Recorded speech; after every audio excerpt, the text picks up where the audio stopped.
రామసేతు కోట్లాది మంది హిందువులు విశ్వసించే రామాయణంలోని యుద్ధకాండలో దీని నిర్మాణం గురించిన వర్ణన ఉంటుంది.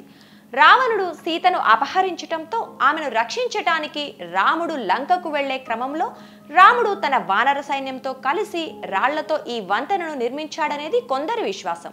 30 మైళ్ల పొడవు ఉండే ఈ వంతెన ఎలా నిర్మాణమైంది లేదా సహజ సిద్ధంగానే ఏర్పడిందా అన్నది ఇప్పటికీ అంతుచిక్కని ప్రశ్నే.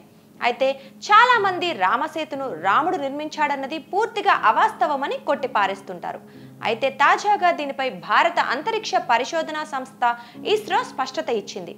భారత్ శ్రీలంకల మధ్య రామసేతు వంతెన కాల్పనికం కాదని నిజమేనని నిర్ధారించింది.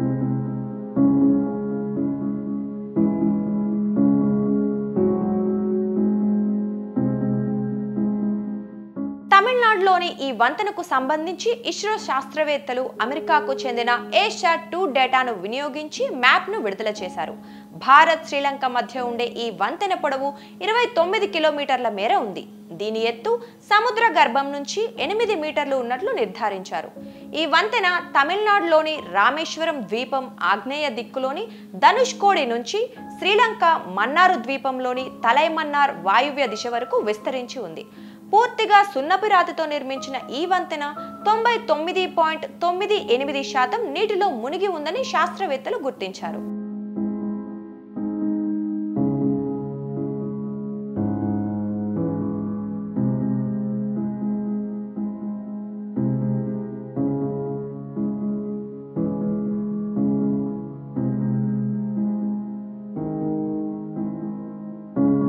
రామసేతుకు సంబంధించిన పలు రహస్యాల ఛేదనలో ఇస్రో తాజాగా మరో మైలురాయిని చేరింది.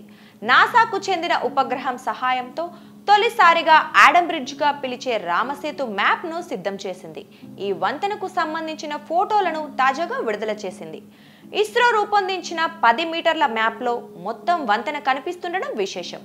అమెరికాకు చెందిన ఏషియా-2 ఉపగ్రహం సహాయంతో అక్టోబర్ 2018 నుంచి 2023 అక్టోబర్ మధ్య 6 సంవత్సరాల డేటాను సిద్ధం చేసి రామసేతు భారతీ కాల్పనికం కాదని నిర్ధారించారు.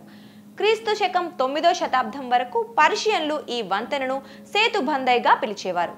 రామేశ్వరం ఆలయ రికార్డుల ప్రకారం 1480 వరకు సముద్ర ఉపరితలం మీదే ఉండేదని, భారీ తుఫాన్ల వల్ల ధ్వంసమై సముద్రంలో మునిగిపోయిందని తెలుస్తోంది.